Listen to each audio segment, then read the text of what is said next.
নমস্কার, আমি তোমাদের স্বাগতদা। চলে এসেছি জিকে এক্সপ্রেস 1000+ এমসিকিউ সিরিজের দ্বিতীয় ক্লাস নিয়ে। তাহলে চলো শুরু করা যাক।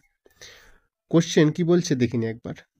বলছে মহাত্মা গান্ধী কোন উপকূলীয় শহরে লবণ আইন লঙ্ঘন করেছিলেন?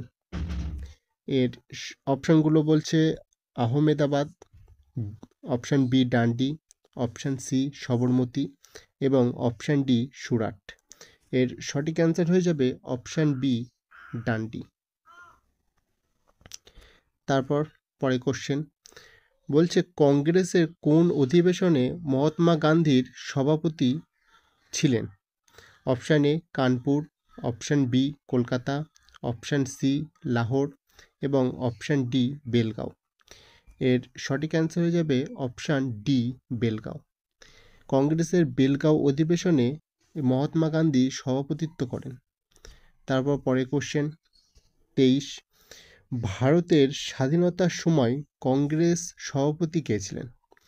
আমাদের ভারত স্বাধীন হয়েছিল 1947 সালে 15ই আগস্ট। সেই সময় কংগ্রেসের যে সভাপতি ছিল তার নাম হচ্ছে অপশান সি জে.বি. কৃপালিনী। তারপর চলে আসি পরের কোশ্চেনে। পরের কোশ্চেন বলছে হর্ষঙ্ক বংশের প্রতিষ্ঠাতা কে? Option A Ashoka, option B Chandragupta Maurya, option C Bimbisara এবং অপশান ডি বিন্দুসার। এর সঠিক অ্যান্সার হয়ে যাবে অপশান সি বিম্বিসার। তাহলে হর্ষঙ্ক বংশের প্রতিষ্ঠাতা হচ্ছে বিম্বিসার। বাকি তিনটি রাজা অশোক, চন্দ্রগুপ্ত মৌর্য এবং বিন্দুসার এরা হচ্ছে মৌর্য বংশের শাসক ছিলেন। মৌর্য বংশের যে প্রতিষ্ঠাতা তার নাম হচ্ছে অপশান বি চন্দ্রগুপ্ত মৌর্য। পরের কোশ্চেনে চলে আসি। কোশ্চেন নাম্বার 25 বলছে নিচের কোন রাজা গৌতম বুদ্ধ ও মহাবীর এর সমসাময়িক ছিলেন? Option A Ashoka, option B Bimbisara, option C দ্বিতীয় চন্দ্রগুপ্ত এবং অপশান ডি অজাতশত্রু। এর সঠিক অ্যান্সার হয়ে যাবে অপশান বি বিম্বিসার। তাহলে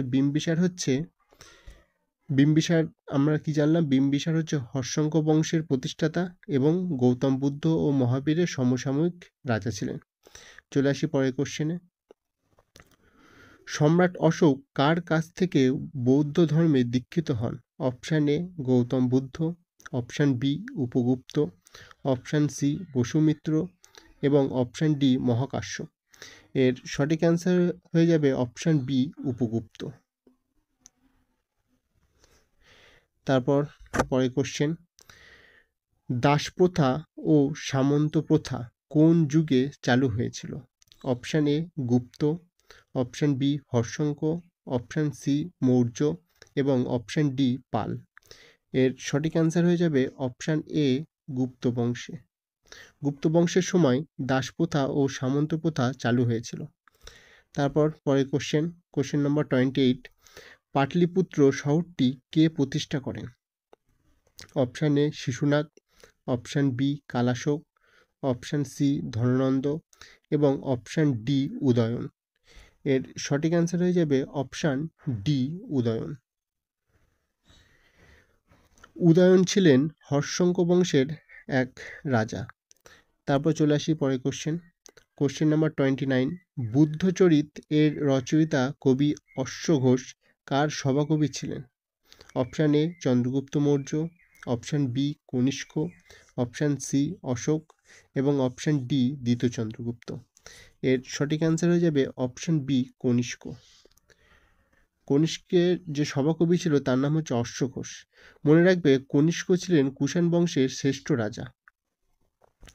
তারপর পরে কোশ্চেন 30, আলেকজান্ডার যখন ভারত আক্রমণ করেন তখন মগধের সিংহাসনে কে রাজত্ব করছিলেন? Option A Chandragupta Maurya, option B Kanishka, option B Ashoka এবং অপশান সি কনিষ্ক ও অপশান ডি ধননন্দ। এর সঠিক অ্যান্সার হয়ে যাবে অপশান ডি ধননন্দ। আরেকটা জিনিস মনে রাখবে, ধননন্দ হচ্ছে নন্দ বংশের শেষ রাজা ছিলেন। তারপর পরে কোশ্চেন 31, পশ্চিমবঙ্গে তামাক উৎপাদনে কোন জেলা প্রথম স্থান অধিকার করেছে? Option A Coochbehar, option B Purulia, option C Dakshin Dinajpur এবং অপশান ডি মালদা। এর সঠিক অ্যান্সার হয়ে যাবে অপশান এ কোচবিহার। পশ্চিমবঙ্গে যে কটা জেলা আছে তার ভিতর সব থেকে বেশি তামাক উৎপাদন হয় কোচবিহারে। এবার যদি বলে ভারতের কোন রাজ্যে সব থেকে বেশি তামাক উৎপাদন হয়, তখন এর সঠিক অ্যান্সার হয়ে যাবে অন্ধ্রপ্রদেশ। তারপর পরের কোশ্চেন, কততম সংশোধনীতে 1975 সালে সিকিম ভারতের সাথে যুক্ত হয়? Option A 62, option B 72, option C 36 এবং অপশান ডি 42। সঠিক অ্যান্সার হয়ে যাবে অপশান সি 36তম সংশোধনীতে 1975 সালে সিকিম ভারতের সাথে যুক্ত হয়। তারপর পরের কোশ্চেন, কততম সংশোধনীতে 1976 সালে মৌলিক কর্তব্যগুলি সংবিধানে যুক্ত হয়?